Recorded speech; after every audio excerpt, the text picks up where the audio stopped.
네, 안녕하세요. 역사쌤 이서준입니다. 이번 시간이 이제 처세왕 제2대 정종입니다. 저번에 강의는 무슨 왕이었죠? 제1대 태조? 맞습니다. 태조입니다. 저번 강의는 제1대 태조를 해봤는데 이번에는 이제 제2대 정종 처세왕 한번 시작해 보도록 하겠습니다. 이 제2대 정종을 유약한 왕이라고 생각하시는 분들이 많은데 유약한 왕이라고 생각하기에는 조금 다른 부분이 있는 그런 왕이라고 보시면 되겠습니다. 정종은 어떤 인물이었나? 생애는 몇 년을 사셨냐면요. 이제 1357년부터 1419년까지 사셨으니까 63살 사셨습니다. 63살. 조선시대로 치면은 정말 장수하신 걸로 보면 되시는 거예요. 조선시대 왕의 평균 수명이 얼마쯤 되시는지 아시나요? 저번에 태조 강의를 보신 분은 아실 텐데 40살. 평균 수명이 40살밖에 안 돼요. 근데 이 정종은 이제 초명, 여기서는 초명이라고 나오는데 초명은 이제 왕이 되기 전의 이름, 이방과입니다. 정종보다 이방과가 더 익숙하신 분들이 있을 거예요. 그리고 이제 제위기간은 딱 2년을 제위를 했고요. 1398년부터 이제 1400년까지 즉위를 했는데 이제 정종 이방관은 왕위에 있을 때는 더 떨려요. 그래가지고 이제 동생 권력자 이방원한테 자기가 이제 권력에 욕심이 없다는 것을 드러내기 위해서 이렇게 격구를 즐겼다고 제가 제1대 태조 때 말씀을 또 드렸어요. 그리고 제1대 태조 강의가 46분 정도 되거든요. 근데 그렇게 긴 이유가 이제 조선 건국의 역사, 그리고 이제 고려 말기의 역사까지 다 더하고 이제 아까 말씀드린 조선 왕들의 평균 수명 그런 거나 이제 나오는 그런 지식들을 같이 제가 조선 1대 왕 태조 강의 때 말씀을 드렸기 때문에 보고 오셔도 괜찮겠습니다. 그리고 휘파람 아니고요. 휘는 이경입니다. 휘는 뭐냐면 왕이 됐을 때 임금의 이름이고요. 이 또 알짤상식. 그거는 이제 휘는요. 백성들이 부르지를 못했어요. 지금 이경이죠. 그럼 이 경이라는 이름 있죠. 요 경이라는 이름을 아예 단어에 못 썼습니다. 그러니까 말을 할 때 격을 쳐라 이 말도 못했던 거예요. 그러니까 그거에서 볼 수 있듯이 임금의 이름이라는 거는 그 당시 발생할 때 이제 임금이라는 건 아주 높은 그런 지위에 있었다고 진짜 쳐다볼 수도 없는 그런 지위에 있었다고 볼 수 있고요. 이제 묘호가 가다 보면 이제 우리가 다 아는 그런 건데 우리가 세종대왕이라고 알지 이도라고 알진 않잖아요. 그렇게 우리한테 알려져 있는 거는 이제 정종. 묘는 정종이고요. 근데 우리는 정종보다는 이방가로 알고 있는 경우가 많습니다. 출생과 즉위 한번 볼게요. 고려 공민한 6년에 태조 이성계의 둘째 아들입니다. 근데 조선 건국 후 첫째 아들로 이방가가 이제 첫째 아들로 역할을 톡톡히 하고요. 왜 첫째 아들 노릇을 했냐면 이방 후 태조 이성계의 첫째 아들입니다. 격장자예요. 근데 그 첫째 아들이요, 조선 건국 2년 만에 죽습니다. 그리고 이방원은 고려의 충신이어가지고 아버지가 그 고려를 무너뜨리고 조선을 건국하는 것을 아주 못마땅하게 생각을 했어요. 그래가지고 이제 이방원은 조선 2년에 숨을 거둬가지고 사실상 조선 건국 이후에 맏아들 노릇은 이제 이방 과가했다 볼 수 있는 것입니다. 그리고 어머니는 신의양왕 씨입니다. 네, 신의양왕 씨, 신덕강호 씨의 아들들이 딱 붙어가지고 제1차 왕자의 난, 제2차 왕자의 난이 일어났습니다. 1398년에 제1차 왕제의 난이 발발한 후 태조 이성계의 뒤를 이어 왕위에 오르게 됩니다. 하지만 재위 기간은 불과 2년이었고요. 곧바로 동생인 이방원에게 양해하고 19년 동안 상황의 자리를 지키며 유유자적한 삶을 산답니다. 네. 정종 임금의 이제 말년 생활은 아주 이제 편안하게, 말년 생활은 아주 편안했습니다. 왜냐면 이제 동생한테 권력의 자리를 물려주고 이제 자기는 유유자적한 삶을 살고 뭐 격구를 즐기면서 그렇게 행복하게 사셨습니다. 그리고요, 네, 이제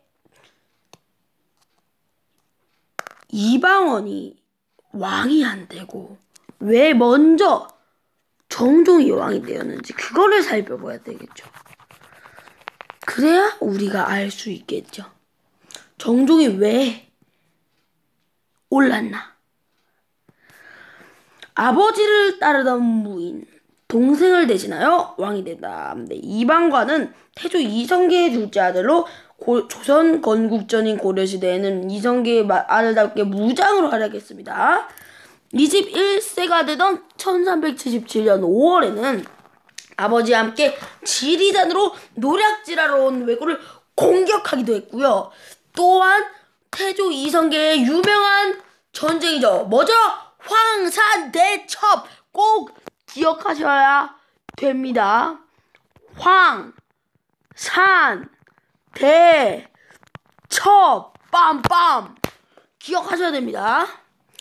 그리고 이제 태조의 맏아들인 이방원가 아까도 얘기했지만 조선 건국 2년에 일찍이 병으로 사망하면서 조선 건국 후 맏아들의 역할을 한 사람이 바로 이방과였습니다. 제1차 왕제난이 발발했을 때 이방과는 당시 병석에 있던 아버지 태조 이성계의 괴유를 기도하기 위한 제사를 준비하고 있었어요. 아살라 삐리삐리삐리 아살라말라이쿰 이래 제사를 준비하고 있었는데,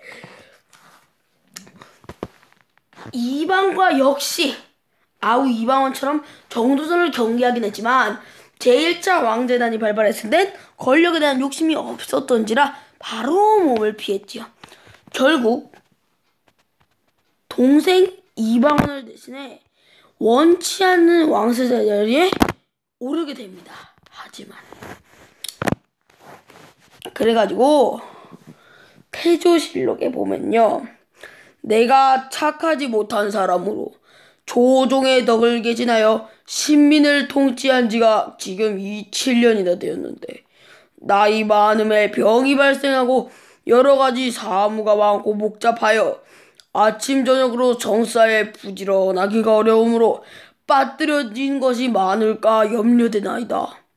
왕세자 이방관은 자신이 적장의 처지에 있어 일찍부터 인덕과 효도로서 나타났으며 또한 개국의 초기를 당하여 나를 보호자한 일이 많으었으며 이에 왕위에 오르기를 명하여 선대의 제사를 받들게 하고 감히 밝게 고하나이다. 이래 태조실록에 나와 있습니다. 그러니까 이제 이방과 정종을 이제 오를 때 그런 눈이죠. 그리죠. 권력에 욕심이 없던 이방과가 왕세자가 된 과정을 구체적으로 한번 알아봅시다. 이방석한테 밀린 것도 모자라 다시 형을 왕위에 올릴 수밖에 없었던 이방원 입장에서 속에 천불이 났겠죠. 그런데 조선시대에는 단순히 힘만 있다고 해서 왕이 될 수는 없었어요.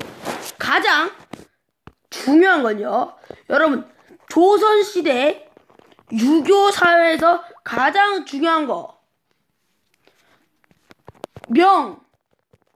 명분입니다. 이 두 글자가 엄청나게 중요합니다. 명분 없는 임금을 신하들이 따를 리가 없었겠지요. 설령 억지로 왕위에 올랐다 한들 끊임없는 잡음이 따랐을 거예요. 게다가 조선이라는 나라는 아직 땅도 안 다져졌어. 건국된 지 10년도 안 된 신생 국가이기 때문에 민심이 흉흉한 상태에서 이방원이 지 동생 죽이고 그렇게 해서 왕제의 난까지 버리고 자기가 쿵쿵 그냥 왕위에 오른다는 것은 엄청난 부담감이 될 수밖에 없었지요. 이러한 충격을 완화하기 위해 둘째 형인 이방과의 존재가 필요했어요. 그렇습니까?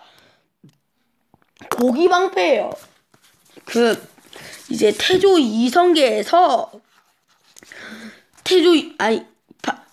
태종 이방원으로 넘어오기까지 중간에 끼어 있는 그런 거라 보시면 돼요.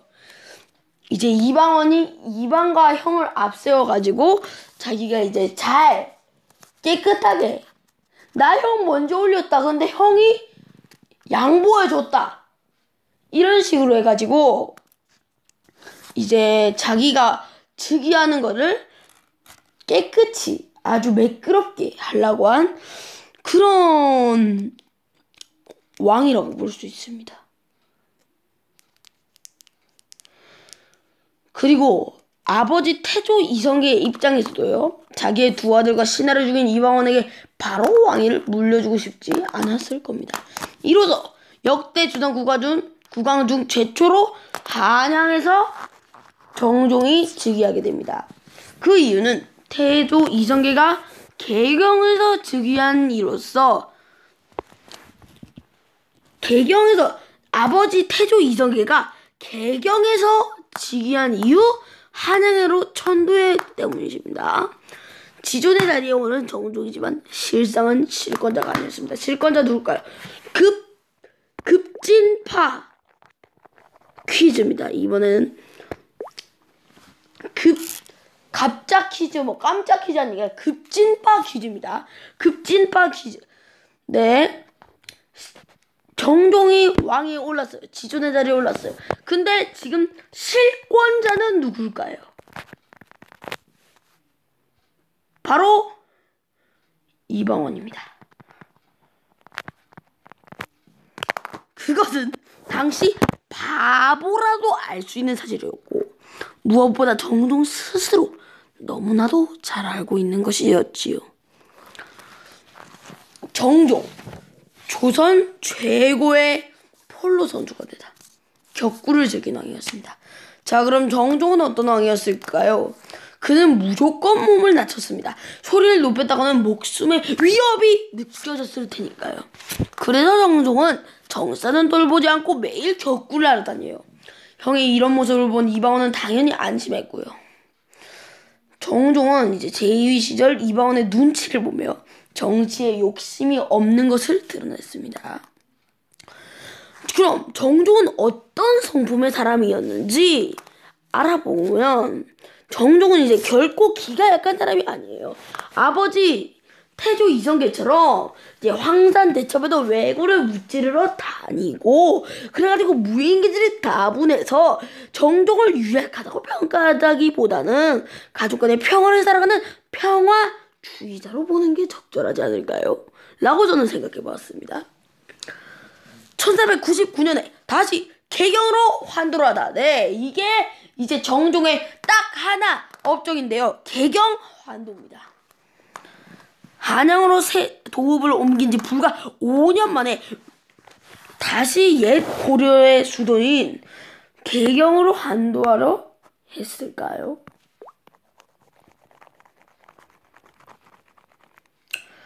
그 이유는 제 1차 왕자의 난 때문이었습니다.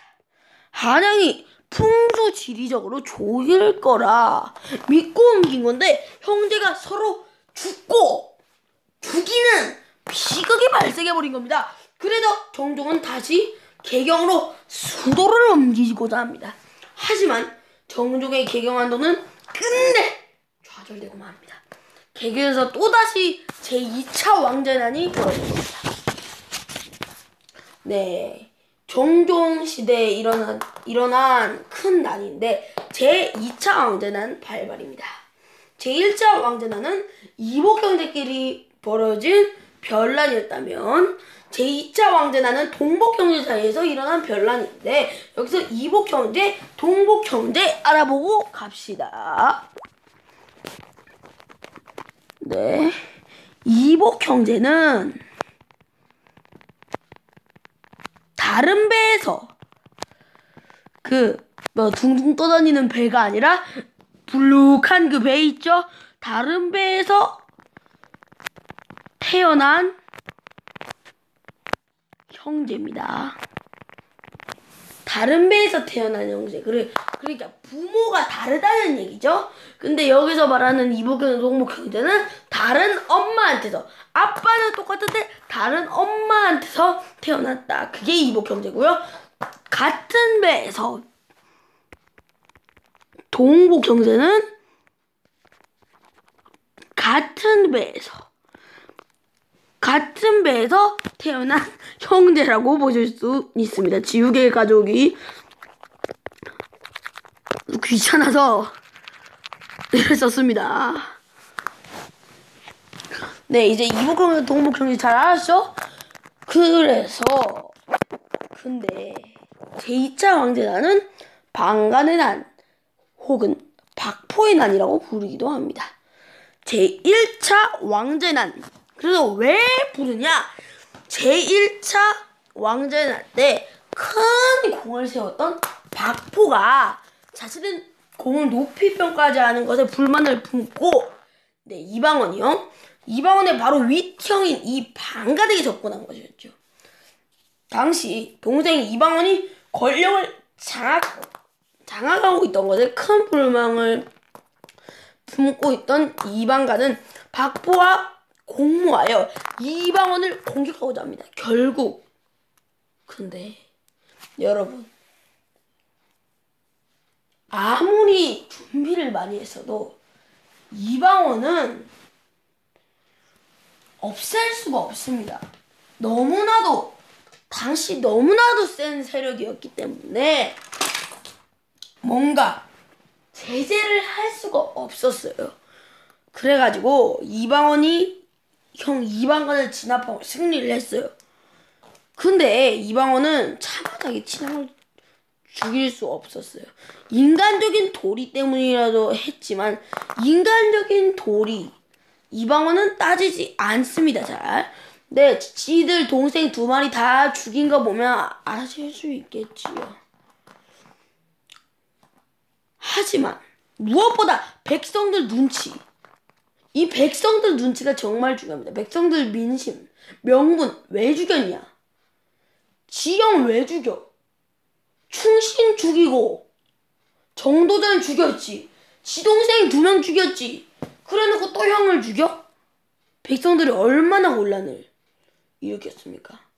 그런 거 혼란 안 일으키려고 정종을 즉위시킨 건데, 자기가 바로 즉위 안 하고 정종을 즉위시킨 건데, 이렇게 형을 잠수해가지고 또 그렇게 백성들 눈치가 보이고 백성들이 이제 민심이 흔들리고 그래버리면 이방원이 곱게 즉위를 할 수가 없었을 거예요.